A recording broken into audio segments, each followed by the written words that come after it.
You are too intelligent, Miss Hart, too independent, too much for any man who simply wants a wife." William Carter said it without flinching, standing in his own parlor 3 days after she arrived, as if returning a book that didn't suit his shelf. Evelyn did not cry. She picked up her coat, walked out the front door, and didn't look back. But at the depot, sitting on a trunk full of books no one wanted. In a town that didn't know her name, she finally understood what it meant to have everything and be worth nothing. If this story speaks to you, subscribe to our channel, follow along to the very end, and drop a comment telling us what city you're watching from. I want to see how far this story travels. The trunk weighed 63 pounds. Evelyn Hart knew the exact number because she had weighed it herself at the Boston Depot 7 days ago, standing on a scale in her best traveling dress, certain that everything inside that trunk, the mathematics texts, the literature volumes, the Latin grammar, the annotated Shakespeare, represented the best version of herself she could offer to a new life. Now, in the red dust of Mill Haven, Oklahoma, that same trunk sat on a warped wooden platform and refused to move. She braced both hands against the side handle and pulled. The trunk didn't slide an inch. A splinter from the platform edge caught the palm of her glove. "Need help with that, ma'am?" She didn't look up. "I am perfectly capable, thank you." She pulled again. The trunk moved 2 inches and stopped. Behind her, she heard the unmistakable sound of a man trying not to laugh. That was when she turned around. He was tall, broad-shouldered, and covered in the honest dust of a working day. His hat was pushed back on his head, his boots worn down at the heel, and there was nothing polished about him. Not his hands, not his clothes, not the direct way he was looking at her. "Trunk full of rocks?" he asked. "Books," she said. Something shifted in his expression. Not mockery, something closer to curiosity. "Books," he repeated. "Yes, books. They are heavy by nature." She straightened, pulling the glove back over the torn seam. "And I would appreciate it if you continued on your way." He did not continue on his way. Instead, he stepped forward, gripped the trunk handle on the opposite side, and lifted. Not strained, not grunted, just lifted the way a man lifts something he has moved 1,000 times before. "Where are you headed?" he asked. Evelyn opened her mouth and stopped. Where was she headed? The hotel was full. She had checked that morning. The boarding house across the main road had a sign in the window that read, "No vacancies," in large painted letters. The next train back east didn't depart for 3 days. She had $14 in her coin purse, which was barely enough to eat, and nowhere near enough to purchase a return ticket to Boston. "I haven't quite decided," she said. He looked at her steadily. Not with pity, not with judgment. Just looked. "You just arrived in town, or you getting ready to leave it?" "I arrived 5 days ago," she said. "I was a guest at the Carter Ranch." The name landed between them like a stone dropped in still water. His expression changed, not dramatically, but enough. His jaw tightened slightly. He set the trunk down with more care than the moment required. "William Carter's place," he said. It wasn't a question. "Yes." "And now you're at the depot?" "Yes." He was quiet for a moment. Then, "You want to tell me what happened, or you'd rather I pretend I can't count?" Evelyn Hart had been raised to speak precisely.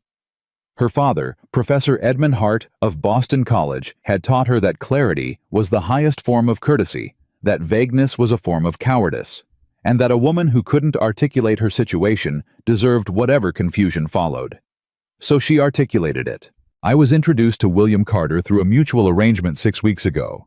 He was considered a suitable match, successful ranch good, standing in the county, well-regarded family. I arrived in Mill Haven last Tuesday on the understanding that we would spend 1 week together before formalizing an engagement." She paused. "He ended the arrangement on Thursday, 3 days after I arrived." He gave a reason. He gave several. The cowboy waited. "He said I argued too much, that I corrected him at dinner, which I did, because he stated that the Louisiana Purchase occurred in 1811, and it occurred in 1803. And I don't believe that historical accuracy is argumentative. It is simply accurate. She caught herself, breathed. He also said I was overeducated for a frontier wife, that the ranch hands didn't know how to speak to me, that I made him feel... She stopped. Feel what? She looked at the trunk. Insufficient. Silence. Then the cowboy said, "What's your name?" "Dr. Evelyn Hart." His eyebrows rose just slightly. "Doctor?" "I hold a doctorate in classical literature from Radcliffe College. It was the first granted to a woman in my department." She said it the way she always said it now, not with pride, but as a warning. "This is what I am. Decide accordingly." He nodded slowly. Then he put out his hand. He put Jack Whitmore, he said. "I own a cattle ranch about 9 miles north of town, and I cannot read a single word of anything in that trunk." She shook his hand before she fully processed what he'd said. Then she processed it. "I beg your pardon. Can't read," he said again without embarrassment, without shame, simply as a statement of fact, the same way he might say, "I can't speak French," or "I've never been to Chicago. Never learned. My mother died when I was young. My father needed hands on the ranch more than he needed scholars. I can count numbers, make sense to me, but letters..." He shook his head. "They don't sit still." Evelyn stared at him. In her 28 years, she had encountered many things she did not know how to categorize. This was one of them. A grown man, a ranch owner, standing in the open afternoon sun, telling her he was illiterate, not as confession, not as apology, but as plain information offered to a woman he had known for 4 minutes. "That doesn't..." She stopped, began again. "You function a ranch without reading." "I function it just fine," he said. "I hire people I trust to read contracts. I keep numbers in my head. I know the land by instinct. The cattle don't require a literate man to feed them." A slight pause. "But it does cause problems, occasionally." "What kind of problems?" He looked at her for a long moment. Then he said, "The kind I'd like to fix." What happened next was not a plan. Plans required time and deliberation. What Evelyn did at that depot was closer to arithmetic, the cold, clear adding up of options when options were running out. She had $14. She had no lodging. She had no train ticket. She had no one in Millhaven who knew her name before 5 days ago. She had a trunk full of books that no one in this territory wanted. And she had a man standing in front of her who had just told her without a trace of self-pity that he couldn't read. "What exactly are you proposing?" she asked carefully. "Room and board at my ranch," Jack said. "In exchange for teaching me, reading, writing whatever else you think is worth knowing. I've got a spare room that's been empty since my foreman's wife left last spring. Clean, private, and I run a decent enough kitchen." "You're offering me a position as a tutor." "I'm offering you a place to sleep and 3 meals a day until you figure out your next step," he said. "And I'm asking you to teach me in return. That's an exchange, not a charity." She noted that. The distinction mattered to him. "I want to be direct about something," she said. "I figured you would be. I have just come from an arrangement in which a man decided my education was a liability. I have no interest in entering another household where my presence will be treated as a problem to manage." "Fair enough," Jack said. "And I am not a servant. I will assist with what I can practically speaking, but I am not a housekeeper." "I've got a housekeeper." "Good." She straightened. "I also want it clearly understood that this arrangement is professional in nature. I am an academic Mr. Whitmore, not a frontier wife in waiting." Something moved in his eyes, something that might have been amusement or might have been respect. She couldn't yet tell the difference with him. "Miss Hart," he said, "if all I wanted was a frontier wife, I wouldn't have stopped to talk to a woman guarding a trunk full of books." She looked at him. He looked back. "Fine," she said, "but I set the curriculum." The wagon ride to the Whitmore Ranch took 40 minutes. Evelyn spent the first 10 of them in silence, watching the land stretch itself out in every direction, like a thing that had no patience for walls or fences, or the kind of careful containment she had grown up inside.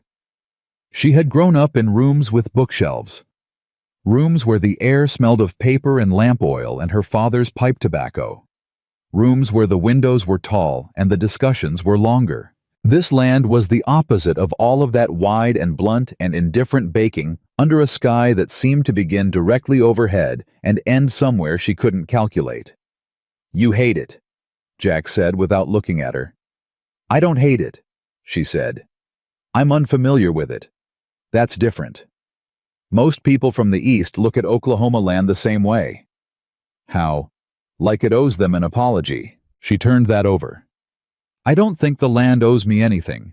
I simply haven't decided what I think of it yet. I prefer to form opinions on evidence rather than first impression." "Smart," he said. "It's just how I was taught." "Who taught you?" "My father. He was a professor of history and classical languages. He believed that an uneducated mind was a closed room." She paused. "He also believed that women were as capable of scholarship as men, which was a minority opinion in Boston in 1867, but made for an excellent childhood."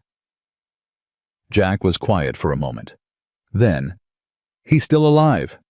"No, he died 4 years ago." "I'm sorry." She glanced at him. He was looking at the road hands easy on the reins, and the condolence hadn't been performed, it had simply been offered the way real ones are. "Thank you," she said, and meant it. The ranch was nothing like the Carter place. William Carter's ranch had been large and self-conscious about it, white-painted fences, a main house with columns, a garden in the front that served no purpose except to announce wealth. It had been a ranch performing the idea of a ranch for people who needed to be impressed. The Whitmore Ranch was simply a ranch. The main house was solid single-story, built from lumber that had weathered to a dark honey color. The outbuildings were functional. The cattle pens were well kept. There were 3 ranch hands visible as they pulled in, and all 3 of them moved like men who had real work to do, and no time to stop doing it. A woman came out of the house as the wagon stopped, stout, gray-haired, with the kind of face that had been weathering Oklahoma sun for 30 years, and had reached a settlement with it. "Mrs. Calloway," Jack said, climbing down. "This is Dr. Hart. She'll be staying in the East Room." Mrs. Calloway looked at Evelyn with the particular look that frontier women gave to Eastern women, not unfriendly, not welcoming, simply assessing, measuring weight and capacity and likely durability. "Doctor," she said. "Mrs. Calloway," Evelyn said. "You eat beef." "I do." "You complain about dust. Only when it's preventable." The woman's mouth twitched, not quite a smile, something that might become one. "East Room's ready," she said, and went back inside. Jack looked at Evelyn. "She likes you." That was liking. For the first 5 minutes. "Yes, ma'am," that was liking. That evening, after a dinner that was plain and filling, and better than anything she'd eaten at the Carter Ranch, Evelyn sat at the kitchen table across from Jack Whitmore and held up a single page. It was the opening paragraph of a McGuffey Reader First Level. She had found it inside the trunk, tucked between a copy of Middlemarch and a surveying manual she'd packed by accident. "This is where we begin," she said. He looked at the page, then at her. "Don't patronize me," he said. "I'm not. This is where everyone begins. There is no shame in a first lesson. There is only the decision to take it or not." His jaw shifted. His eyes dropped to the page. The first line read, "The cat sat on the mat." "That's a C," she said, pointing. "And that's an A. And that's a T, when those 3 letters stand together." "Cat," he said. She stopped. He was looking at the letters not with the frustration of a man struggling, but with the focus of a man locking something into place. "You recognized it?" she asked. "I've seen the word before, on a feed bag. Couldn't say it, but I knew what it meant because of the picture next to it." He traced the letters with one finger. "So the picture wasn't the word. These marks were." "Yes," she said.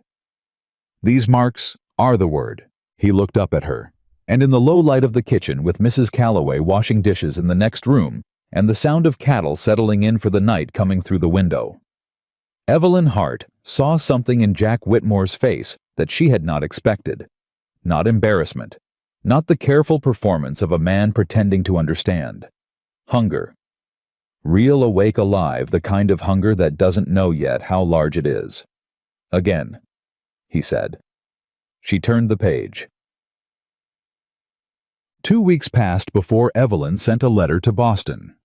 She addressed it to her cousin Margaret, who was the only person in her family circle she trusted with anything honest. I find myself in an arrangement I did not anticipate, she wrote. I am housed and fed. I am teaching. The student is unexpected. She paused, looked at the sentence, crossed out the last word and wrote, exceptional. Then she folded the letter before she could think too carefully about why she had changed it. 3 weeks in, Jack could read 27 words without hesitation. He could write his own name. He could sound out unfamiliar words with a method slowly, deliberately, that she found herself admiring more than she had anticipated. More than that, he asked questions. Not the polite questions of a student performing engagement. Questions that cut sideways into the material and found angles she hadn't thought to look from.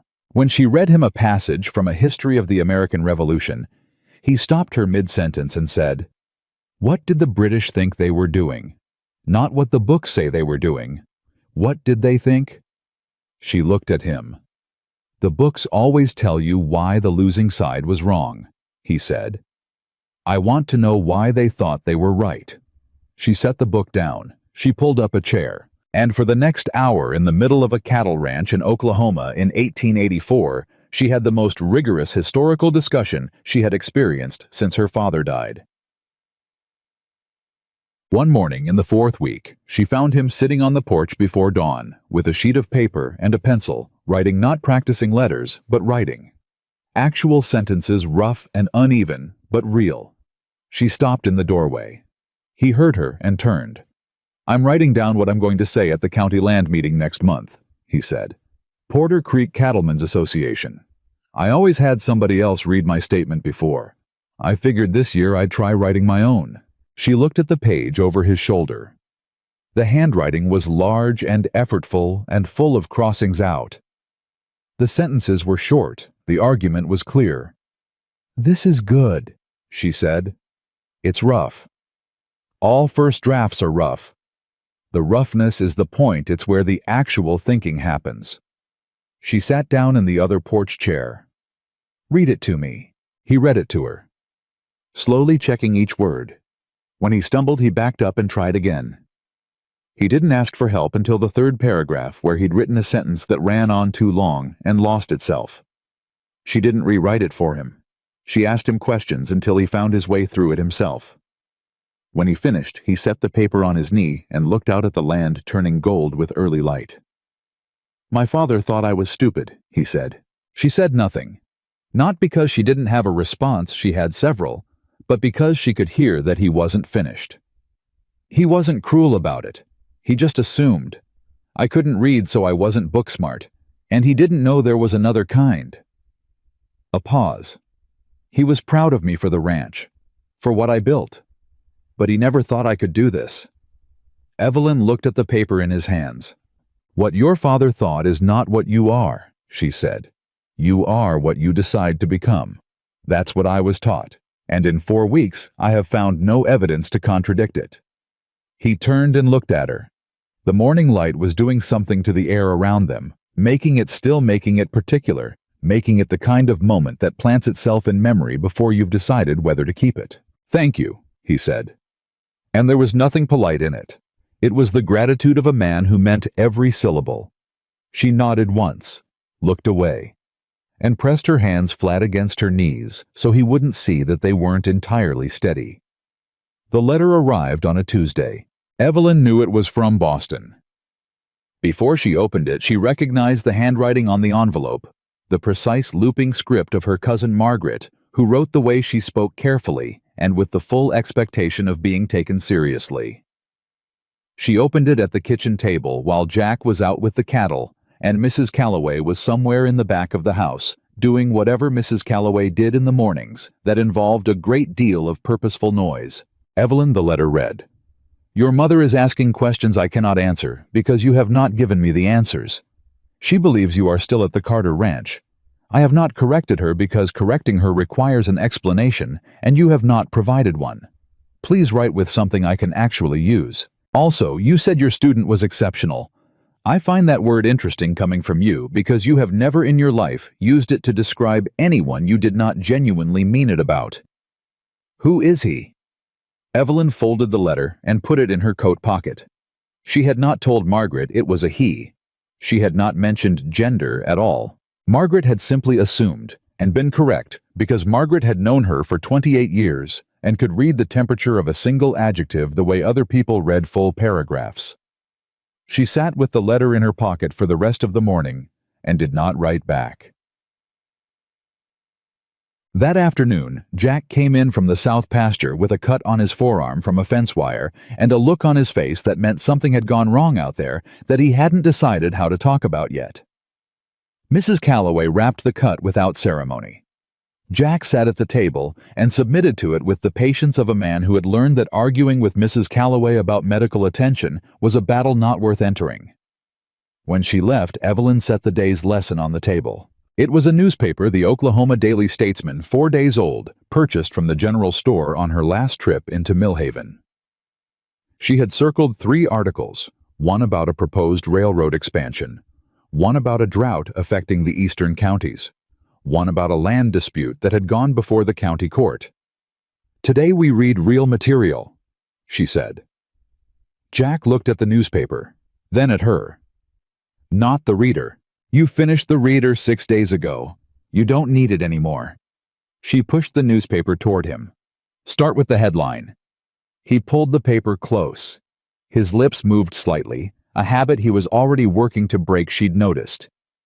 He still needed to subvocalize unfamiliar words, but the familiar ones were becoming silent, becoming automatic, becoming his. Railroad. He stopped, looked up. Railroad. Keep going. Railroad expansion proposed for...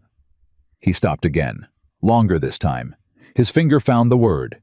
Creek Number County, proposed for Creek County. He set the paper flat. They want to bring the line through here. That's what the article says. Do you know what that would mean for your operation? He didn't answer immediately. He was thinking she could see it the way his eyes went to the middle distance, while his mind worked somewhere she couldn't follow. It would change the cattle drives, he said finally. Right now I move cattle overland to the railhead at Guthrie. That's 3 days' drive, 2 ranch hands I'm paying for the time, plus whatever the animals lose in weight on the road. He tapped the paper. If the line comes through Creek County, I load here. I save the drive. I save the weight loss. I save the wages. A pause. How far through Creek County? Read the second paragraph. He read it.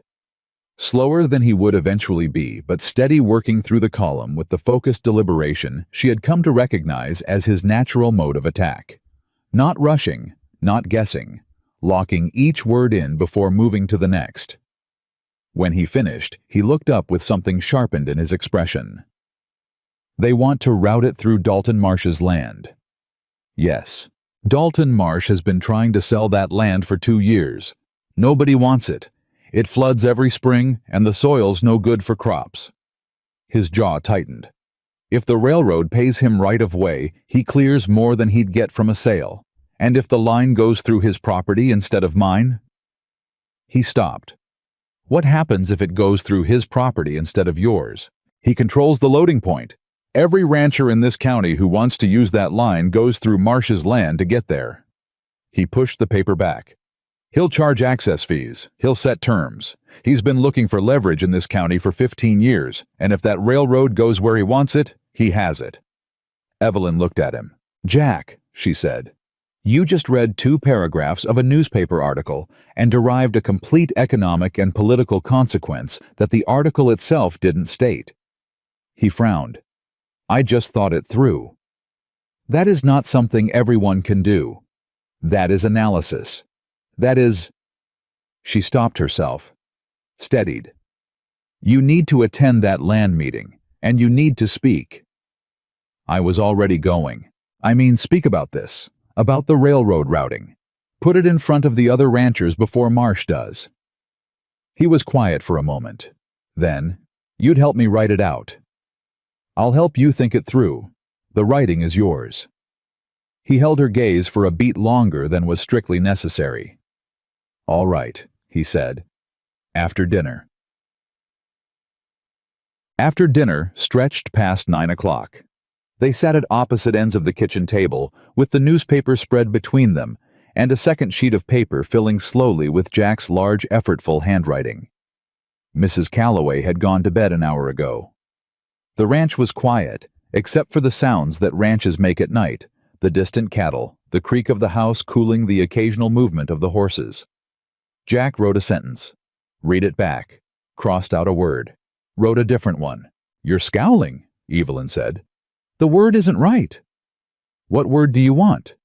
"Something that means the way a thing seems fair but isn't. Where you can't point to the exact wrong thing, but the whole shape of it is wrong." She considered. "Deceptive, misleading, disingenuous, though that's more about intent. Or you could say it plainly. This appears to benefit all parties, but the terms ensure only one party gains." He wrote it down, read it back quietly. "That one," he said. "That's the one." Plain language is often more powerful than elegant language. My father spent 30 years teaching Latin and came to that conclusion reluctantly. What changed his mind? A student wrote a thesis that was so beautifully composed and so completely empty of actual thought that my father gave it the lowest mark in the department's history. The student appealed. The committee agreed with my father. After that, he started teaching clarity first and style second. Jack smiled, not the careful, controlled expression he'd offered in those first days, but something real quick, unguarded. She noticed. Filed it away before she could decide not to. "What was your dissertation about?" he asked. "Your doctorate." She hadn't expected that question, not because it was difficult, but because no one on this ranch had asked it. No one in Millhaven had asked it because the fact of the doctorate was itself considered sufficient strangeness without investigating its contents. "The pastoral tradition in classical literature," she said. "Specifically, the way Roman poets used the idea of the rural ideal as a political argument, representing the countryside as virtuous and uncorrupted in contrast to the city, which was portrayed as sophisticated and morally compromised." He was watching her with full attention. "So they used farmers as a political argument," he said. "In a manner of speaking, the idealized farmer, self-sufficient, hard-working, close to the earth, was a rhetorical construction as much as a real figure. A way of saying this is what we should value by contrasting it with this is what we have become." A silence. Then Jack said quietly, "Carter called you too educated." The shift was sudden enough that she felt it in her chest. "Yes," she said. "What he meant was that you made him feel like the morally compromised city." His eyes were level and direct. "You were the farmer. He was the thing that didn't measure up." Evelyn Hart had spent 3 weeks on this ranch. She had sat across from this man for hours each day. She had watched him work through language with the patience and precision of someone dismantling a machine in order to understand it and put it back better than he found it. And somehow, she had still underestimated him. She stopped. "I hadn't considered it in exactly those terms." "Doesn't mean I'm right." "You might be," she said. "You might be exactly right." He looked at the paper in front of him. "Men who feel insufficient don't always say so," he said. "Sometimes they just find a reason why the problem is you." The silence that followed was not uncomfortable. It was the particular quiet of two people sitting with a true thing that has just been said. Evelyn picked up her pencil, looked at the draft on the table. "Third paragraph," she said. "You need a stronger opening sentence." He turned back to the paper. "Show me what you mean." The following Saturday, 3 things happened that changed the shape of what was building between them, though neither of them would have used that word yet, and neither of them would have admitted if asked that anything was building at all. The first was a visitor. His name was Roland Price, and he arrived on horseback at 10 in the morning, looking like a man who had dressed carefully to arrive at a place he considered beneath him. He was from the Porter Creek Land Office, mid-30s pressed jacket, the particular smile of someone who delivers bad news as a professional courtesy. Jack met him in the yard. Evelyn was on the porch with a book and heard everything. "Mr. Whitmore," Price said, pulling out a folded document. "I'm here regarding the northern boundary survey of your property. There's been a discrepancy identified in the original deed."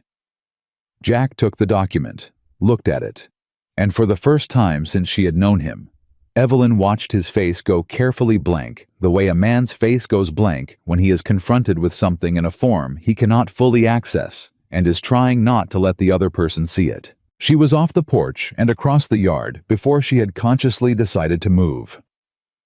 "May I?" she said to Jack. He handed her the document without a word. She read it. It took her approximately 45 seconds to understand what it was, what it claimed, and what it was designed to accomplish. "This survey was conducted by Clayton Land Associates," she said to Price, "in February of this year." "That's correct. Clayton Land Associates is a private surveying firm, not a county office." "Also correct." "Then this is not an official county survey. This is a private survey commissioned by—" She scanned the footer of the document. "By Holt Acquisitions, LLC." She looked up. "Who is Holt Acquisitions?" Price's smile stayed in place, but his eyes changed slightly. "I'm not familiar with the principals."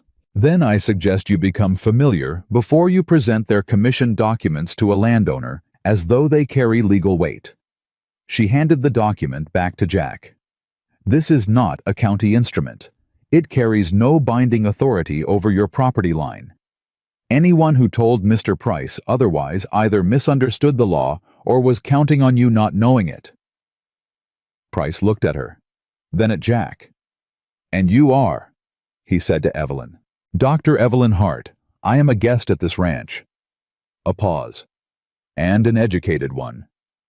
Price folded the document back into his jacket. His smile had thinned considerably.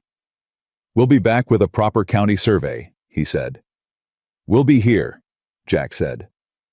They watched him ride out. When the sound of hooves had faded, Jack turned to her. "What was that?" "Someone testing whether you could read," Evelyn said. "Or rather, testing whether you had someone with you who could." A long silence. "Holt Acquisitions," he said. "I'd find out who owns it before that county meeting," she said. "And I'd bring a copy of your original deed." His jaw was set. His voice was level. But something had moved through his eyes, quick, cold, and purposeful. "I know where the deed is," he said. "Good. Get it tonight." The second thing that happened that Saturday was smaller, but it sat in Evelyn's chest for longer. In the afternoon, one of the ranch hands, a young man named Cobb, no more than 19, freckled and serious, appeared at the kitchen door while Jack was checking the deed in his office. He stood there for a moment without speaking. "Can I help you?" Evelyn asked. "Ma'am?" He turned his hat in his hands. "I heard you teaching Mr. Whitmore. At night sometimes through the wall." He stopped. "I never learned to read neither. My ma tried, but she got sick when I was 8, and after that there wasn't nobody." He looked at his boots. "I was wondering if there was any extra time." He couldn't finish the sentence. Evelyn looked at him for a long moment. "Come to the kitchen after supper on Wednesdays," she said. "Bring a pencil if you have one. If you don't, I have extras." His face transformed so completely and so quickly that she had to look away. "Yes, ma'am," he said. "Thank you, ma'am." When he was gone, she stood at the kitchen table and felt something she hadn't felt since Boston, not in the Carter house, not in the boarding hotel, not in any of the careful arrangements that had brought her to this territory. Useful, not despite her education, because of it. The third thing was the hardest. That evening after dinner, she found the original deed on the table where Jack had left it, with several pages of notes beside it, questions he'd written himself in his own rough handwriting about boundaries and survey terminology and legal language. She read through the notes. His questions were precise. His instincts were sound. He had already identified the two sections of the deed language that mattered most. She was still reading when he came in. "I found the problem," he said, sitting down across from her. "The original deed describes the northern boundary using a creek landmark, Dry Creek, but Dry Creek shifted course after the flooding of '79, so now the physical landmark doesn't match the legal description. Which means the boundary is ambiguous," she said. "Which means if someone wants to argue for a different line, they have a doorway." She looked at the deed. "Jack, who owned the land north of your boundary before you?" He was quiet.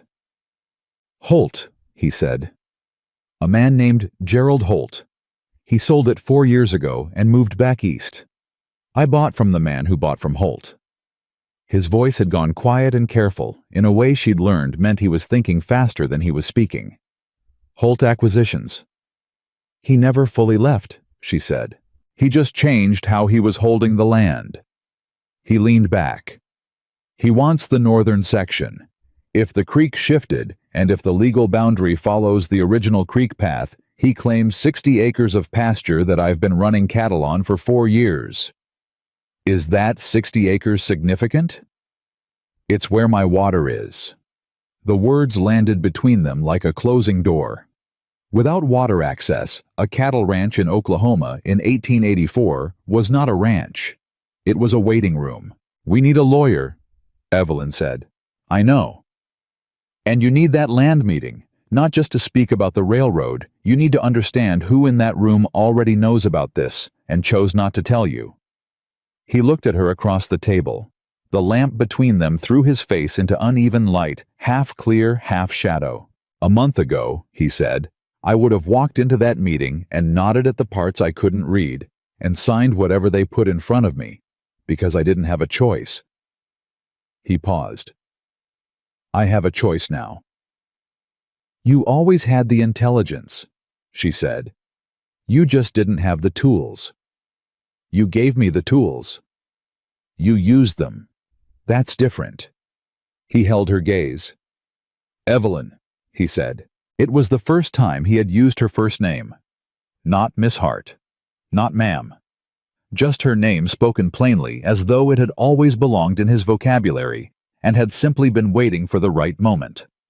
She felt it land in her throat, in her hands, in the careful professional distance she had been maintaining for 5 weeks, with increasing effort. "We should," she said. "I know," he said. "We should." He looked down at the deed, picked up his pencil, wrote something in the margin. She looked at what he wrote. It was a question about easement law, precise, relevant, correctly spelled. She answered it, and they worked until midnight side by side with the deed and the notes and the lamp burning low between them, while outside the Oklahoma night did what it always did, stretched itself out wide and dark and absolutely indifferent to the fact that something inside that kitchen was shifting in ways that neither of them had planned for, and neither of them was ready to name. The county land meeting was held on a Thursday. Jack left the ranch at 7 in the morning, wearing his best coat. Not because he cared about appearances, Evelyn had learned, but because he understood that in a room full of men making decisions about land and money, the way you entered mattered. You dressed to be taken seriously before you opened your mouth, and then you opened your mouth and made them forget what you were wearing. He had spent 4 evenings preparing his statement. She had sat across from him for all 4 of them, asking questions, pushing back, refusing to let him settle for language that was almost right when the right language was one more draft away. On the final evening, he had read the entire statement aloud without stopping, without stumbling, without asking for help on a single word. When he finished, Evelyn had said nothing for a moment. "Well," he said. "It's good," she said. "It's very good. You're not going to find something to fix. I'm sure I could find something to fix, but fixing it would make it mine. That statement is yours. It should stay that way." He had folded it carefully, put it in his coat pocket, and gone to bed without another word. but she had seen his face when he folded it the way a man's face looks when he has made something with his own hands and recognized it as real. Now she stood at the kitchen window and watched the wagon disappear down the road and felt something she couldn't quite name, something that lived between pride and worry, and a third thing she was actively refusing to examine. "You could have gone with him," Mrs. Calloway said from behind her. "He didn't ask me to." "He didn't ask you not to either." Evelyn turned from the window. "He needs to walk into that room as himself, not as the man whose educated houseguest comes along to manage the difficult words." Mrs. Calloway looked at her for a long moment with those weathered, measuring eyes. "You're smarter than you let on," the older woman said. "I let on quite a lot." "About books, yes. About yourself, no." She set a coffee cup on the table with a deliberate click. "Sit down and drink that. He'll be back by noon." Done. He was back by 11. She heard the wagon before she saw it, heard the pace of it faster than the morning departure, and knew before he came through the door that something had happened. He walked in, set his hat on the table, and stood with both hands flat on the wood. "Marsh already knew about the railroad routing," he said. "He's been in communication with the railroad's land agent for 2 months. He's already filed a preliminary right-of-way agreement on his property. Can he do that before the county votes?" "Apparently he can file a preliminary agreement. It doesn't bind the railroad, but it positions his land as the preferred option. Any rancher who wants to argue for a different routing now has to argue against an existing filing." His jaw was tight. Half the men in that room didn't know. The other half did and said nothing. Which half said nothing? The ones with grazing arrangements on Marsh's east pasture. He's had them on favorable terms for 2 years. His voice was level, but his eyes were not.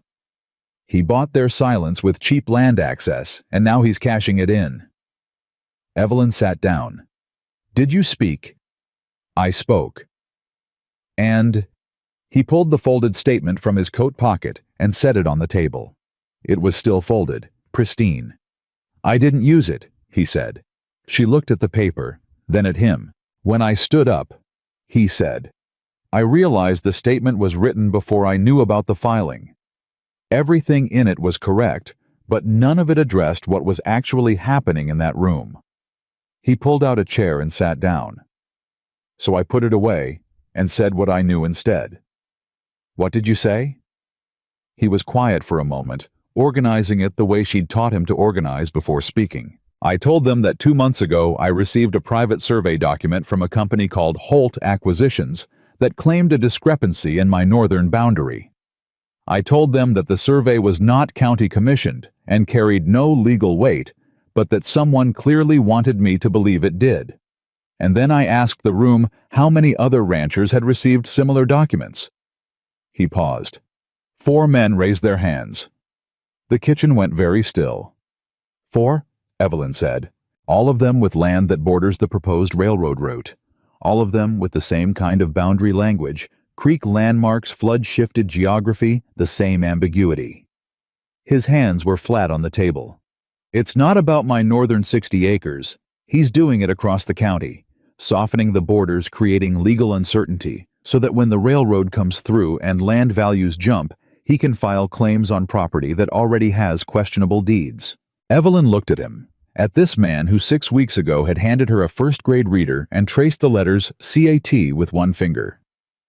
"Jack," she said, "you need a lawyer, not for your deed, for all of this." "I know. I asked around after the meeting. There's an attorney in Guthrie named Aldridge who handles land law. He's supposed to be honest." A beat. "Supposed to be. When can you go?" "End of the week." He met her eyes. "I want you to come." She held his gaze. "Why?" "Because you read faster than I do. Because you understand legal language in a way I'm still learning. And because when Price showed up with that document you saw in 45 seconds what would have taken me an hour to work out alone." He didn't look away. "I'm not asking you to do the thinking for me. I'm asking you to think alongside me. There's a difference."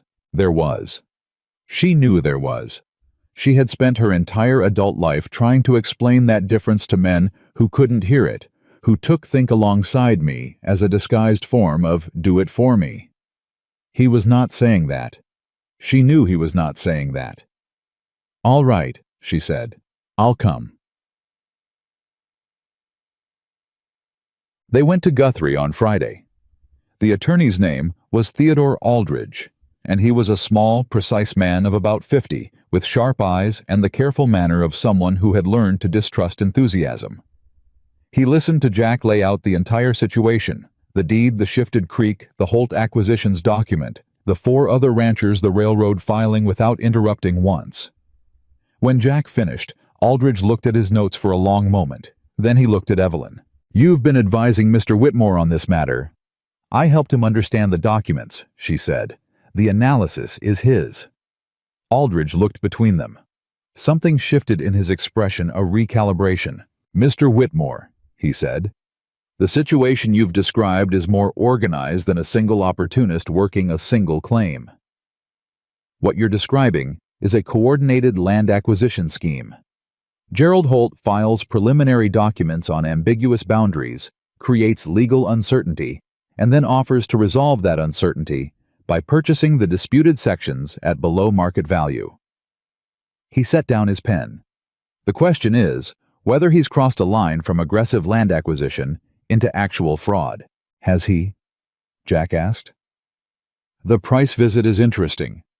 Presenting a private survey document as though it carries county authority depending on what Price actually said and how he said it, that could be misrepresentation, possibly actionable." Aldridge picked up the Holt document that Evelyn had brought. "Read through it carefully." "Where did you get this?" "Price left it with us when Dr. Hart challenged its authority," Jack said. "He probably expected us to hand it back." "And you kept it." "She kept it," Jack said. "I didn't think of it. She did." Aldridge looked at Evelyn with something that had moved all the way to respect. "The document has Clayton Land Associates' seal and signature," she said. "If we can establish that Clayton routinely works for Holt and that Holt has submitted these documents to multiple landowners in the county, it becomes a pattern rather than an isolated incident. A pattern is harder to explain away." "That's exactly right," Aldridge said. "I'll need the names of the 4 ranchers who raised their hands at the meeting, and I'll need to file a formal inquiry with the county recorder's office about the railroad right-of-way filing." He leaned back. "This is going to take time, Mr. Whitmore, and it's going to require those other ranchers to be willing to stand up." "Will they?" "Men who've been quietly sitting on ambiguous deeds for months tend to make one of 2 choices when someone gives them a way out," Aldridge said. "They either grab it with both hands or they get scared and disappear." He looked directly at Jack. "The question is whether you can hold them together long enough to make a case." Jack was quiet. Then, "I'll do what I can." "Good enough," Aldridge said. "I'll be in Millhaven in 2 weeks." On the ride back from Guthrie, they didn't speak for the first 20 minutes. Not from tension, from the particular quiet of 2 people who have just spent several hours in concentrated, purposeful activity together and are now allowing their minds to decompress before language becomes necessary again. It was Evelyn who broke it. "You handled that well," she said. "I was nervous," he said. "First time I've sat in a lawyer's office and actually understood everything that was said. First time." He glanced at her sideways. "I told you I've had people read contracts for me, but understanding what's being said in the moment, following the logic, being able to push back." He shook his head. "That was new." "That was you," she said. "I was sitting 2 feet away and didn't say a word for most of it." "You said the important thing." "What thing?" "The pattern argument. That was the thing that changed his face." She hadn't realized he'd noticed Aldridge's expression change.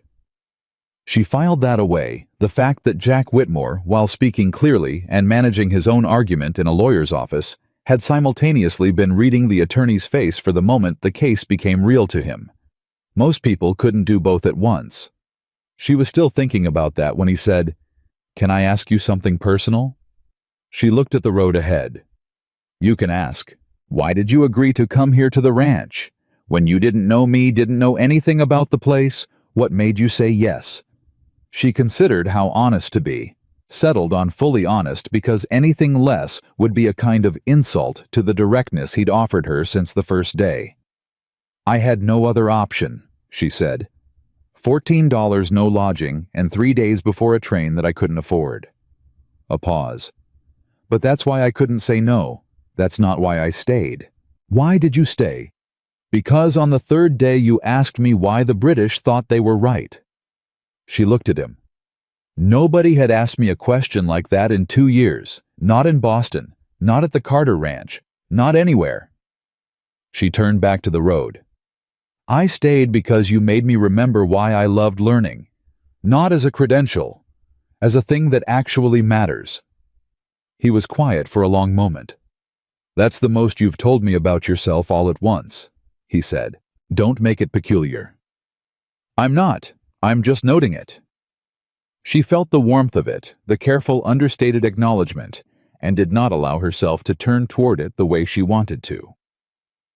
2 days after they returned from Guthrie, William Carter came to the ranch. Evelyn was in the side yard with Cobb, who was 3 weeks into Wednesday lessons and had just successfully read an entire short paragraph without stopping. She heard a horse, looked up and recognized the man before she recognized that she was holding her breath. He dismounted, looked at her. A flicker of something crossed his face. Surprise recalibration. The adjustment a man makes when he finds a situation less controlled than he expected. "Miss Hart," he said. "Dr. Hart," she said. He absorbed that. "I heard you were staying at the Whitmore place." "You heard correctly." "I wanted to." He stopped, started again. "I may have spoken hastily when we parted." She looked at him. At the careful framing, the passive construction spoken hastily, as though the words had left his mouth of their own accord, rather than been chosen deliberately delivered without apology. "You told me I was unsuitable as a wife because I was too educated and too independent," she said. "That wasn't hasty, Mr. Carter. That was considered." "I came to ask if you would reconsider." "No." The word was clean and complete, and she did not attach anything to it. Carter's expression tightened. "You've been living on a working ranch for 6 weeks with a man you barely know." "I know him considerably better than I knew you after 3 days," she said, "and he has never once suggested that my mind was a problem he needed to manage." She took a step forward. Her voice stayed even. "Is there something regarding business you needed to speak to Mr. Whitmore about? Because if this is a personal call, I think we've said what there is to say." Carter looked at her for a long moment.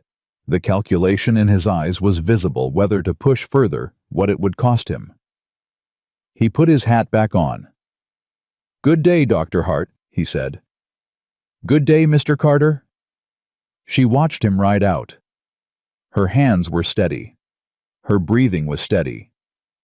Every part of her was steady. It was only when he was fully gone from sight that she realized Cobb was still standing beside her, holding his reading sheet, watching her with wide eyes. "Ma'am," he said carefully, "are you all right?" "I'm perfectly fine," she said. "Find your place in the paragraph. We're not finished." Jack heard about the visit from Mrs. Calloway that evening. He came to find Evelyn in the sitting room where she was writing a long, overdue letter to her mother, a version of the truth carefully edited for a woman who still believed her daughter should have been married 2 years ago. He sat down across from her without preamble. "Carter came," he said. "Yes." "What did he want?" She set down the pen. He wanted to reconsider the arrangement. Something moved through Jack's face, fast, complex, immediately controlled. "And," he said, "I declined." Silence. "Why?" he asked. She looked at him directly. "Because I am not a decision he gets to revisit when it becomes convenient." Another silence different in quality from the first. "Evelyn." He said her name plain direct, the way it had been since that night at the table. "I need to ask you something, and I need you to answer it honestly. When have I answered you any other way?"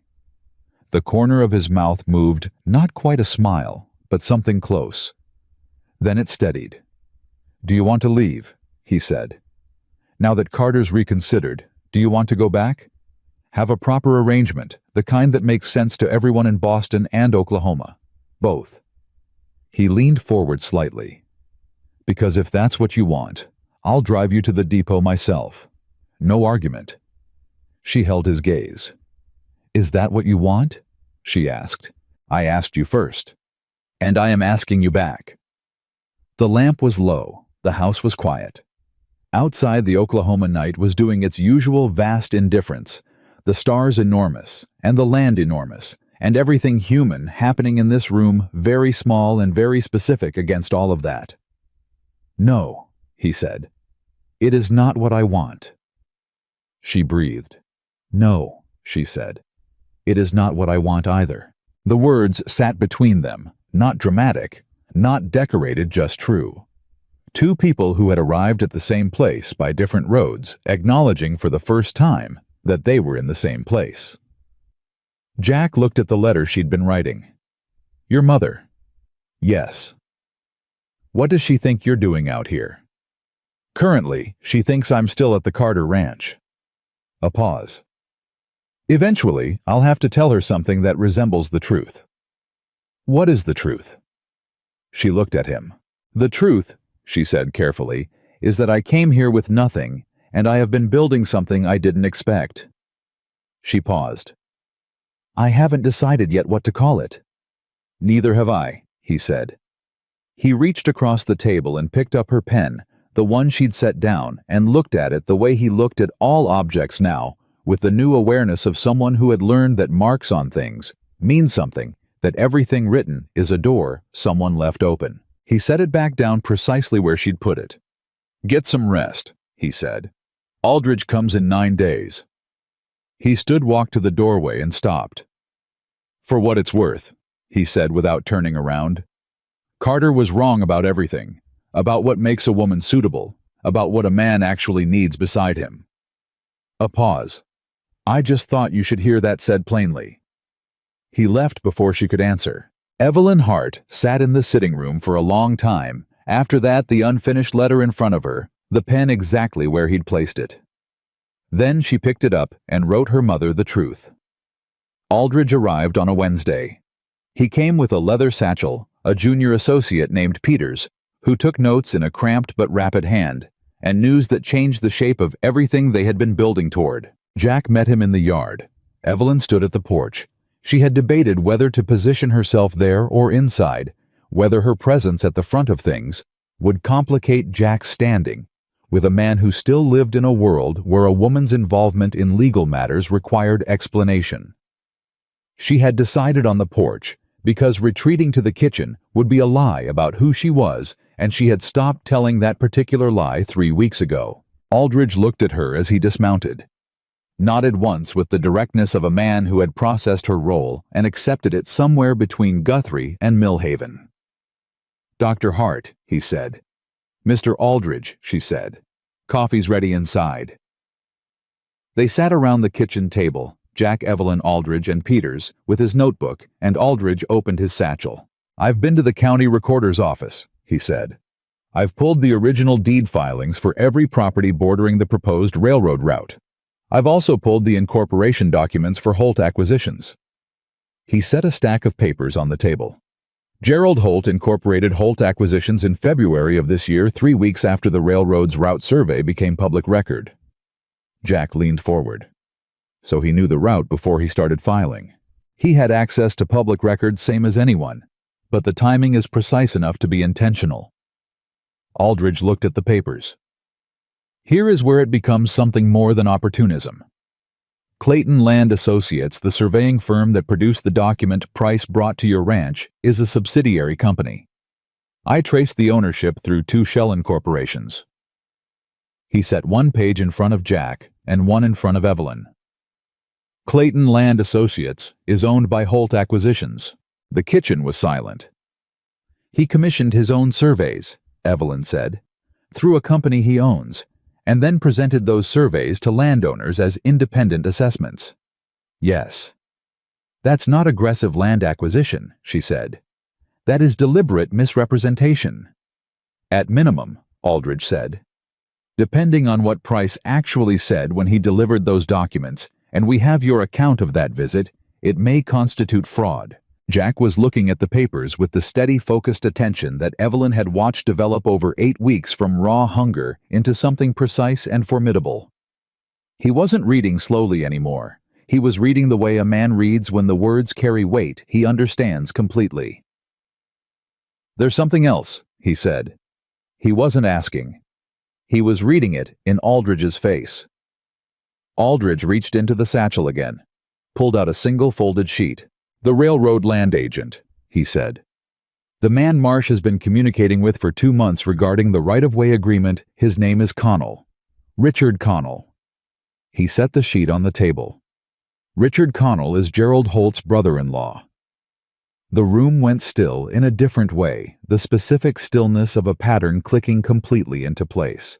"The railroad route was never undecided," Evelyn said slowly. "Marsh thinks he's been negotiating independently. He thinks he won.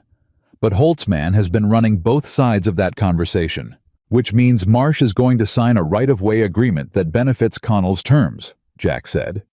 "And while everyone's attention is on the railroad deal, Holt files boundary claims on 6 or 7 properties whose deeds he's already softened up." He set the paper down. "He doesn't need the railroad. He needs the railroad as a distraction." Aldridge looked at him with the expression of a man recalibrating what he expected from this meeting. "That is precisely what I believe is happening," the attorney said. "And you arrived at it faster than I did." "I know this land," Jack said. "I know how men who want it think." "Then you know what we need," Aldridge said. "We need the other ranchers, all 4 of them willing to submit their documents and their accounts of the Price visits. We need a formal complaint filed with the county court before Holt moves on any of the boundary claims. And we need someone to confront Marsh with what we know about Connell before he signs anything." Jack was quiet. "Marsh won't like it," he said. "No. He's going to feel like a fool. Men who feel like fools get angry before they get grateful." "Yes. But if he signs that agreement, not knowing what Connell is, he loses the loading point and hands Holt everything he needs to run this county for the next 20 years. "Also yes." Jack looked at Evelyn. She looked back and said nothing because nothing was needed. He wasn't asking for permission or direction. He was thinking aloud to someone he trusted, and the trust itself was the thing that mattered. "I'll talk to Marsh," he said, "and I'll get the other ranchers." "How long do you need?" Aldridge asked. "Give me 4 days." He got the ranchers in 3. He rode out himself, not sending word, not asking them to come to him, but going to each property and sitting at each kitchen table and laying out what Aldridge had found in plain, direct language. He brought the incorporation documents. He brought the Clayton ownership chain. He let each man read it himself when he could, and read it aloud to the ones who couldn't. Evelyn knew this because he told her each evening when he came back. He sat at the kitchen table, still dusty from the road, and talked through each conversation what the man had said, how he'd reacted, whether his eyes had gone to anger or to fear, and what that meant for how firmly he would stand when it mattered. She listened, asked questions, occasionally pushed back when his read on someone seemed too optimistic. On the second evening he said, "Garrett the man at the southeast corner claim he's shaky. He's been on bad terms with Marsh for 2 years over a grazing fence. Part of him wants to join the complaint just to go after Marsh directly, and that's not the same as wanting justice. Men who join for personal grievance fold when it gets expensive." "Then tell him the truth," she said, "that this isn't about Marsh. Marsh is a victim of the same scheme, just one who doesn't know it yet. If Garrett wants to stand beside someone against a genuine wrong, that's a reason that holds. Personal grievance doesn't." He looked at her. "You think I should tell him about Connell before I tell Marsh?" "I think if Garrett understands that Marsh has been manipulated, it removes the personal grievance and replaces it with something that will actually hold under pressure." Jack was quiet for a moment. He stopped. "What? That's exactly right, and I wouldn't have seen it from that angle." He stood, picked up his hat. "I'm going back to Garrett in the morning." She watched him walk toward the hallway and said before she could stop herself, Jack. He turned. You've talked to 4 men in 2 days about something complicated and gotten 3 of them to agree to a legal action that could make enemies in their own county, she said. That's not something I could do. I don't have what you have with people. He looked at her for a moment steadily, with the particular quality of attention he gave things he was deciding whether to keep. We're better together than separate, he said. Simply, directly, as a statement of observable fact. Then he went to bed. Evelyn sat at the table for a while after that, and did not pretend to herself that the words had not landed exactly where they had landed. He went to Marsh on the 4th day. He went alone. He had not asked Evelyn to come, and she had not offered. This was the conversation that required a man speaking to another man on terms that the presence of a woman would complicate in ways that had nothing to do with either of them personally, and everything to do with the world they were all living in. She waited. Mrs. Calloway found things to do that kept her near the kitchen. Cobb invented a reason to stay close to the main house. Everyone on the ranch felt the weight of the day, without being told what was in it. Jack came back at 4 in the afternoon. He walked in, sat down, put his hands flat on the table. Evelyn waited. He didn't believe me at first, Jack said. He thought I was trying to undercut his deal. He told me to get off his property. But you didn't. I put the incorporation documents on his kitchen table and told him to read them himself. A pause. He can read. He's a careful man. It took him about 10 minutes. And then he was very quiet for a long time. Jack looked at the table. And then he said he'd been writing letters to Connell for 2 months, telling him things about the county, about which ranchers were struggling, which properties had debt, which men might be willing to sell under pressure. His voice was even, but something underneath it was not. Connell told him it was standard due diligence for the railroad, that the information would stay inside the company. The implication settled into the room like cold air. Marsh gave Holt everything he needed to target the right properties, Evelyn said, without knowing that's what he was doing. Jack looked up. He thought he was building a relationship with the railroad. He thought he was going to be the man who brought the line to Porter Creek County. He thought he won. A long pause. He's 62 years old. He's been in this county for 30 years, and he handed a predator a map of every vulnerable man in it. The silence held. Is he going to stand with you? She asked. Yes, Jack said. He's angry enough to burn the whole thing down and smart enough to know that fire needs to go in the right direction. He straightened. I told him Aldridge would be at the county courthouse in 6 days. He said he'd be there. Evelyn released a breath she'd been holding for 4 days. Jack, she said. I know, he said. You built this. All of it. 6 weeks ago you couldn't. I know, he said again, not cutting her off. Just holding the truth of it steady so it wouldn't tip into something neither of them was ready to carry yet. He reached across the table. Not for her hand to the edge of the papers stacked there, the notes and documents and draft statements they had built together over weeks. He squared them against the table's edge, a small deliberate gesture. I need to write a formal statement for Aldridge, he said, for the courthouse filing. Summary of everything from the Price visit to what Marsh told me today. He looked up. Will you sit with me? Yes, she said. Not to fix it, he said.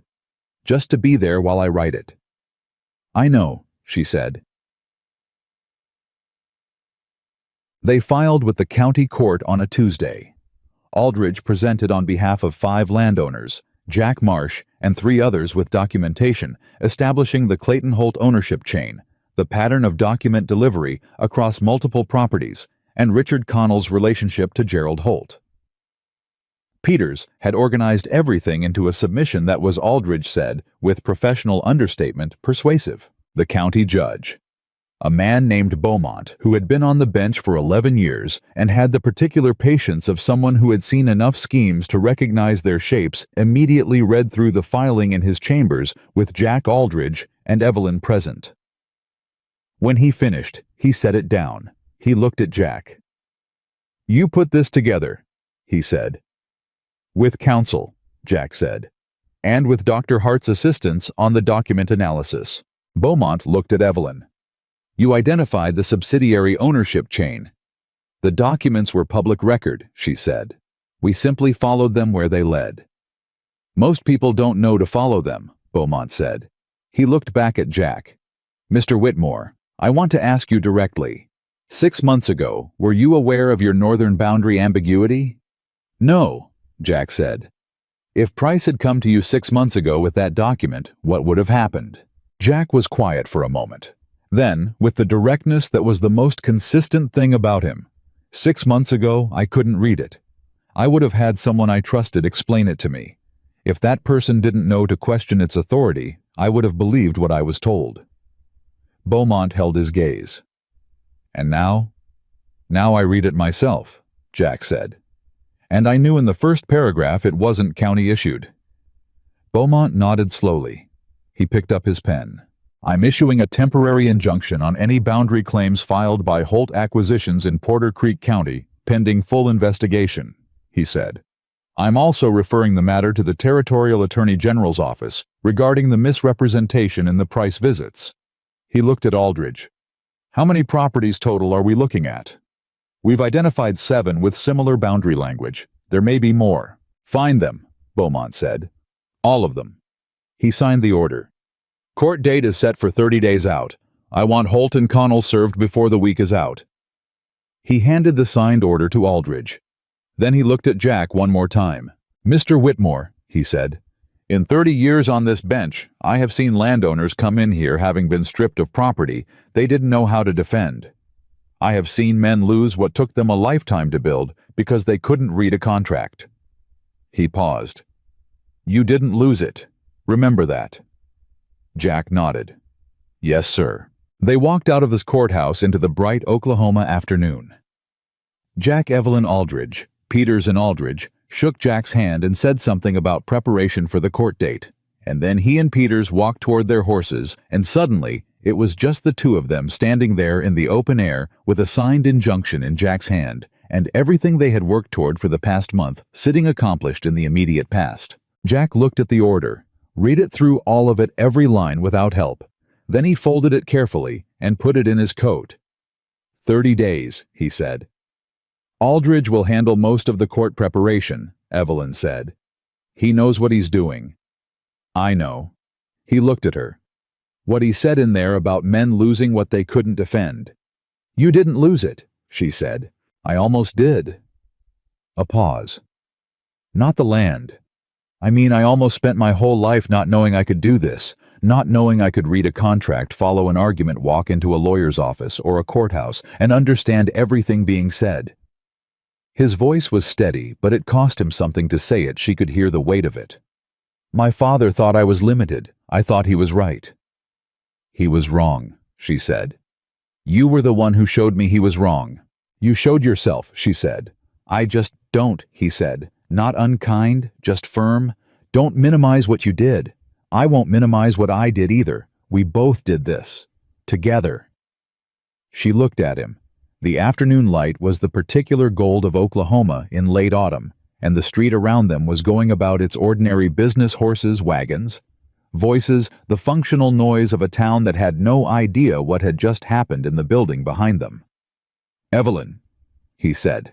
She heard it in his voice before he said anything else, heard the shift in register, the deliberate steadying, the sound of a man who has decided to stop waiting for a better moment, because he has understood that better moments don't arrive, they're made. I know what this arrangement was, he said. I know you came here because you had no other choice. I know you stayed because the work was real and the need was real.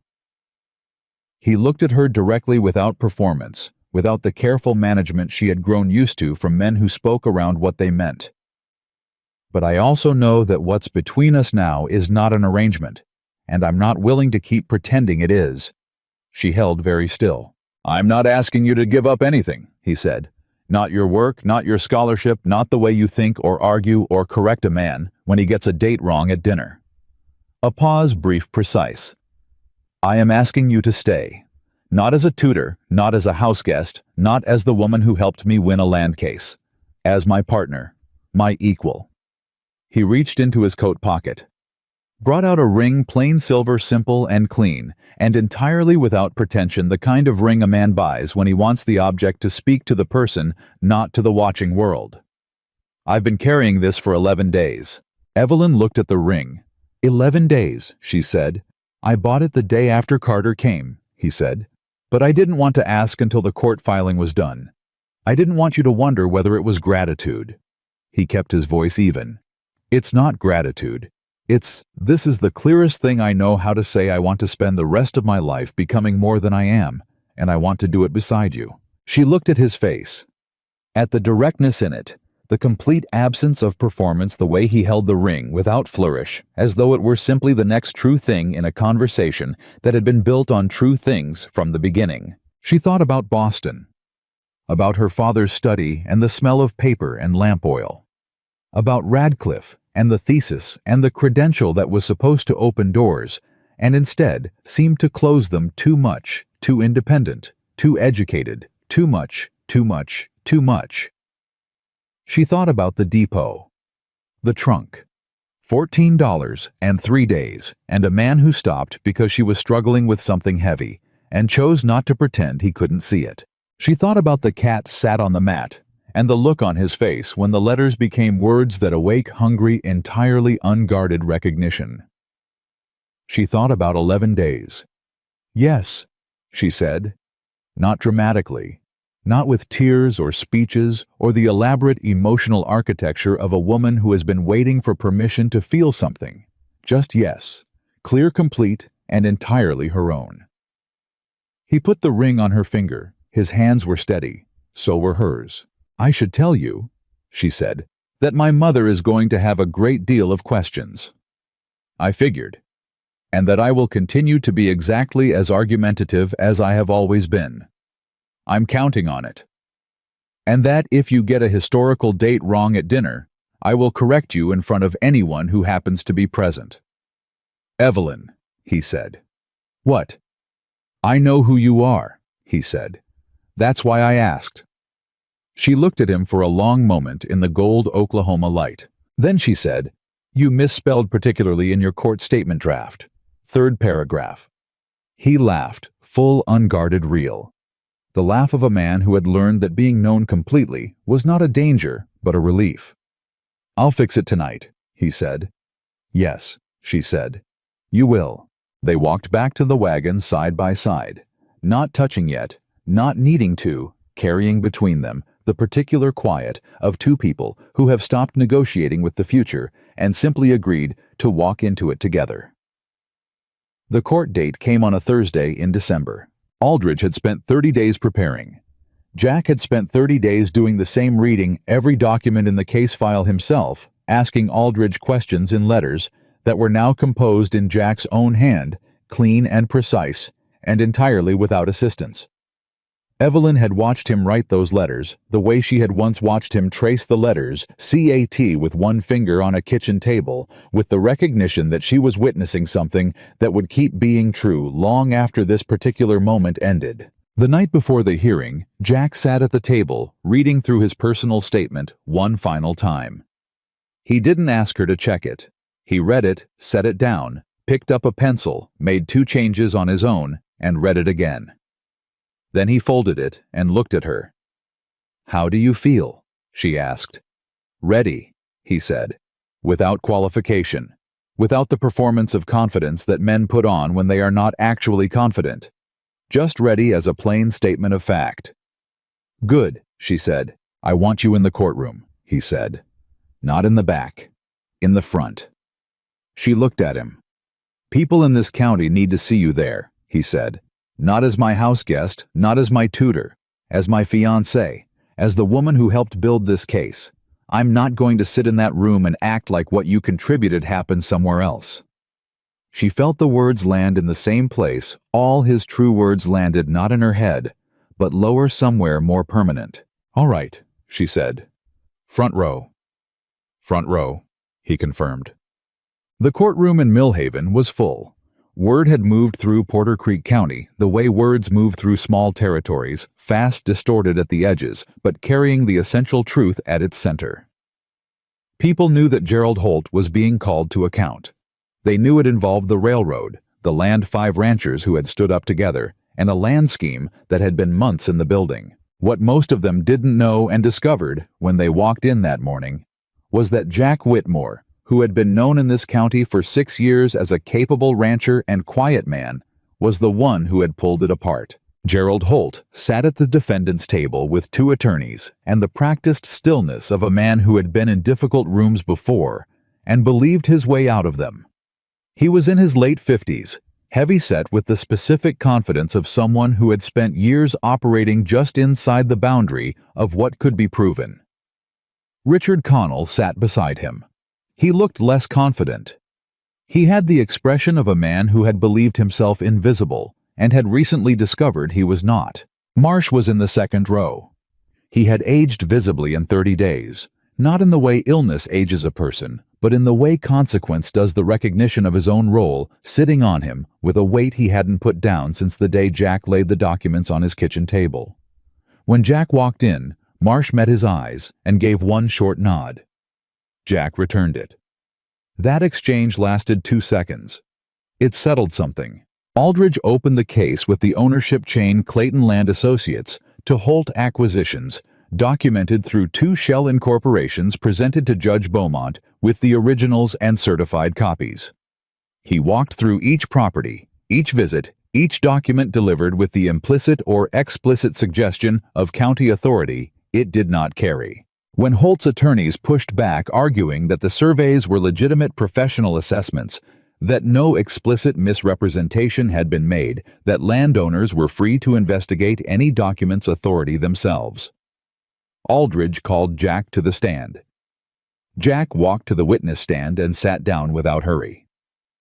Holt's lead attorney, a man named Graves, sharp-faced and precise, came at him directly. "Mr. Whitmore, you've claimed that the document presented to you by Mr. Price was deceptive. But the document itself contained no false statements about county authority, did it? It simply presented survey findings." "It was delivered by a man from the land office," Jack said, "to a property owner, with the statement that there was a discrepancy in my deed that needed to be resolved. But Mr. Price didn't claim it was a county document. He didn't say it wasn't. That's not misrepresentation, Mr. Whitmore. That's omission. When you hand a man a document at his front gate and tell him his property line is wrong," Jack said, "and you don't tell him you work for the man who wants to buy that property, that's not an omission. That's a design." Graves shifted tactics. "Mr. Whitmore, isn't it true that until recently you were unable to read, that you relied on others to interpret documents for you?" The courtroom shifted a collective intake of breath, the specific discomfort of watching someone use a private truth as a weapon. Jack did not flinch. "Yes," he said. "I couldn't read until 8 weeks ago." "So your ability to assess these documents is more recent than yours," Jack said, level and direct. "Which means I learned to read specifically because someone tried to use my illiteracy against me. I'd say that gives me a clearer view of the intent than someone who's never had to think about it." Graves opened his mouth and closed it. Beaumont looked over his glasses at the attorney with an expression that indicated he had found the exchange instructive. Aldridge stood. "No redirect needed, Your Honor." Jack stepped down. He walked back to his seat without looking at Holt, without looking at the room. He sat down, and under the table, Evelyn put her hand briefly over his. 1 second. Then she withdrew it. He didn't look at her, but the set of his shoulders changed just slightly, in the way that happens when something held alone is shared. The twist came in the afternoon session, and it came from the direction no one had anticipated. Connell's attorney requested a brief recess at 2 o'clock. Beaumont granted 15 minutes. At the end of those 15 minutes, Connell's attorney stood and announced that his client wished to provide a statement to the court in exchange for consideration of his cooperation. Holt turned and looked at Connell with an expression that could have stripped paint. Connell did not look back. What Connell provided in a flat, careful voice with his eyes on the papers in front of him was a complete account of the scheme from its inception. The railroad route information had come from inside the Territorial Land Office, passed through Connell to Holt 14 months ago. Holt had immediately identified the properties whose deeds contained boundary language vulnerable to challenge. Clayton Land Associates had been incorporated for the specific purpose of producing surveys that appeared independent. The plan had been to create enough legal uncertainty in enough properties simultaneously that landowners would either sell the disputed sections cheaply to resolve the ambiguity or face drawn-out legal challenges they couldn't afford. 17 properties, not 7. 17 across 2 counties. The courtroom didn't make a sound. Holt's attorney was on his feet immediately objecting, demanding, invoking client privilege on the communications between Holt and Connell. Beaumont overruled with the patience of a man who had been waiting for this part. Aldridge sat very still, and then he turned to look at Jack, and the look on his face was the look of an attorney who has just watched a case he thought he understood become twice as large and completely won. Jack was looking at Connell. Evelyn was watching Jack. She was watching the way he sat with it, the full scope of what had been attempted against him and 5 other men, and 11 others he had never met in a county he had lived in for 6 years. She was watching him take that in without rage, without satisfaction, with the particular stillness of someone who has been through enough to know that the right response to justice is not celebration, but witness. He turned and looked at her. 17, he said quietly. I know, she said. If you hadn't read that document on Price's first visit, you would have found another way, she said. He shook his head slightly. Maybe, eventually. He paused. But not in time. Beaumont ruled before the end of the day. Holt Acquisitions was permanently enjoined from filing any boundary claims in Porter Creek County.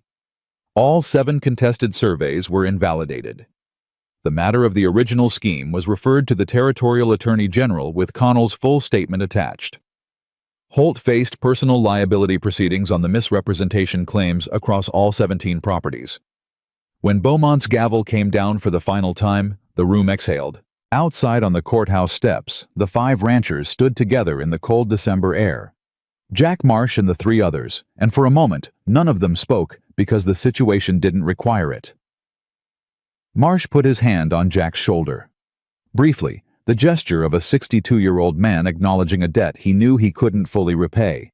And Jack accepted it the same way he accepted all things directly, without diminishing it, and without making it more than it was. Aldridge shook hands with everyone, and said he would be in contact regarding the Attorney General's proceedings, and that he expected the civil liability case to move within 60 days. When he and Peters had gone, Marsh looked at Evelyn.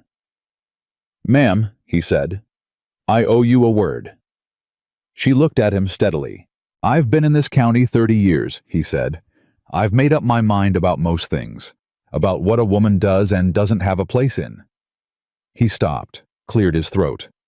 "I was wrong about some of that. I want to say so plainly." "I appreciate that," she said. Plainly. Something in his face relaxed. He looked at Jack. "You're a lucky man, Whitmore."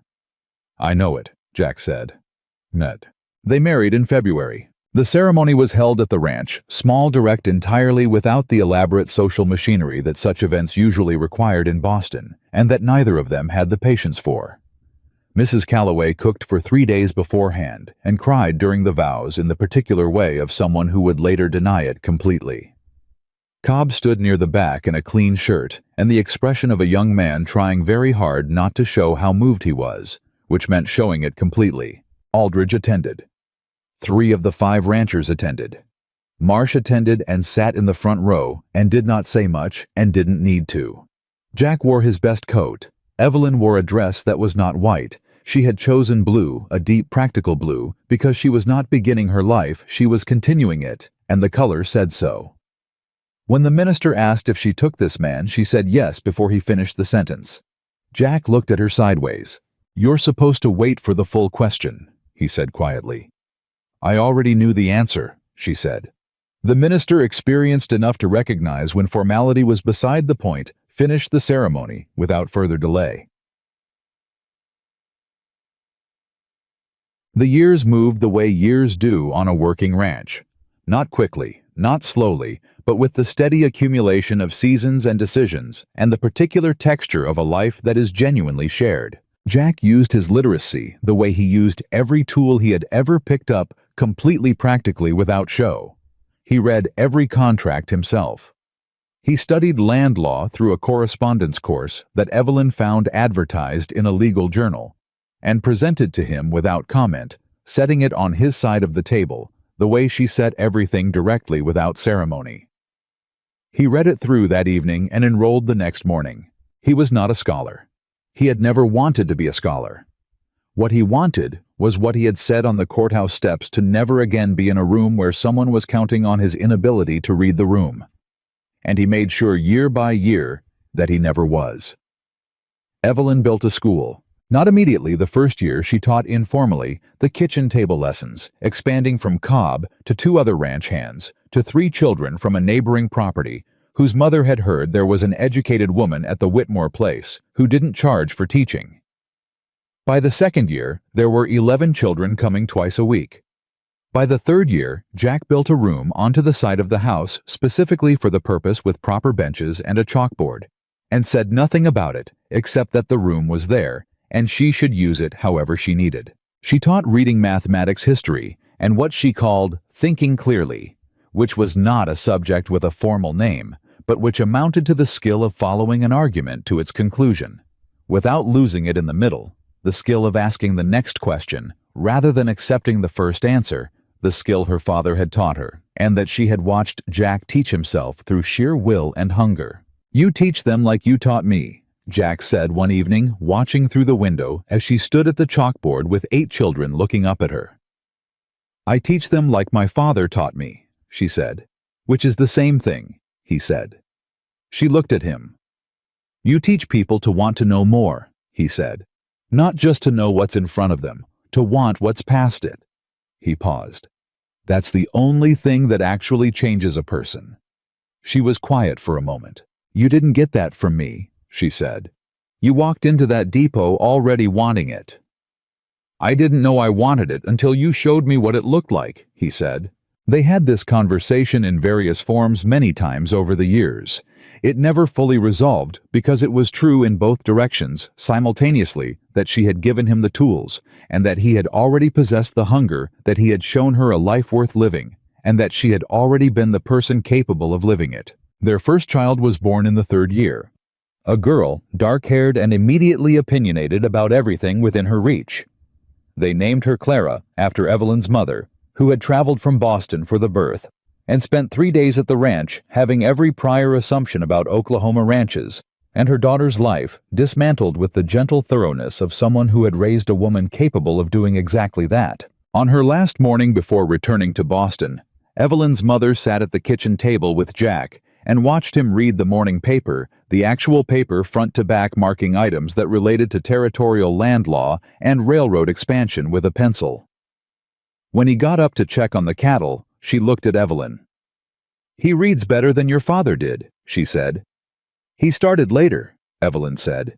"He had to work harder for it. I think that's why it means more to him." Her mother was quiet for a moment. Then, "I worried about you when you wrote that you were staying. I thought—" She stopped. "I thought you had run out of options and made the best of a difficult situation." "I had run out of options," Evelyn said. But making the best of a difficult situation and finding the right life are not mutually exclusive." She looked at the door Jack had gone through.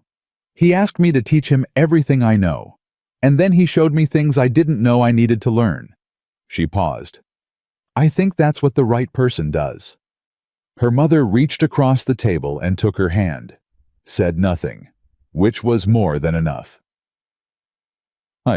Clara grew up reading before she could properly hold a pencil, correcting adults at the dinner table with the serene confidence of a child who had never been told her opinions were inconvenient. She went to study medicine in St. Louis at 19 and came back at 26 as a doctor, the second Dr. Hart in the family, which Jack announced at the dinner table the evening she came home with her degree, reading the diploma aloud in full, every word, his voice entirely steady. Their second child, a boy named Edmund for Evelyn's father, had his father's instinct for the land and his mother's instinct for pattern. He studied agricultural science, came back to run the ranch alongside Jack, and by the time he was 30, had turned the Whitmore operation into one of the most efficiently managed properties in the territory. The school outgrew the room built onto the house and became a proper building on the edge of the property, funded partly by the civil liability settlement from the Holt case, which had eventually reached its conclusion 4 years after the courthouse hearing, and had resulted in a judgment that Jack put directly into land and education rather than comfort, because he said that was where it had come from and that was where it should go. Cobb, who had stood at the kitchen door turning his hat in his hands and asked if there was any extra time, became the school's first teacher of mathematics, having moved from that first Wednesday lesson to a correspondence course of his own, to an actual certification, slow and determined and entirely self-built, over the course of 8 years. He taught in that school for 23 years. Every student he ever taught knew where he had learned to read and from whom. In the year that Jack turned 64 and Evelyn turned 61, they sat together on the porch on a November evening and did what people do when they have built something real and lived long enough to see it standing. They looked at it quietly, without the need to name everything in it. The ranch was prosperous. The school had graduated 3 generations of children. Their daughter was a physician in a city that had not existed when Evelyn first came to Oklahoma. Their son ran the land their father had fought to keep. Mrs. Calloway had been gone 7 years and was still argued about as though she had left the previous Tuesday. "I've been thinking about something," Jack said. "Tell me," she said. "The day at the depot, when you told me you had no better option." He paused. "I knew that. I wasn't offering because I thought you had nowhere else to go. I was offering because I wanted a reason." She looked at him. "A reason to what?" she said. "To stop," he said. "I'd been passing through towns for years and not stopping. Always something else to get back to, something else to manage." He was looking at the land. "You were sitting on that trunk, and I thought that is a woman who is used to people walking past her. And I did not want to be one more person who walked past." Evelyn sat with that for a moment. "You never told me that," she said. "I'm telling you now. After 30 years. I wanted to make sure I had the right words," he said. "You taught me to wait for the right words." She laughed, full and unguarded, and entirely herself, the laugh of a woman who had been known completely for 3 decades, and found it still the most extraordinary thing that had ever happened to her. She took his hand. He closed his fingers around hers the way he always had, with the same care he brought to everything that mattered. "Jack," she said. "Yes.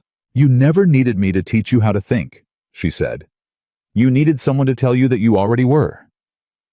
He turned and looked at her directly, completely, the way he had looked at her since the first day, without performance, without qualification. "And you," he said, "needed someone who wasn't afraid of you." She held his gaze. "No," she said quietly. "I needed someone who asked." The land stretched out in front of them, wide and particular and entirely their own, and what they had built on it was not a monument to education or to love separately, but to the single true thing those two forces become when they are given equally and freely to the right person at the right time. The woman who had been too much for the wrong man had become in the hands of the right one exactly enough, and so had he.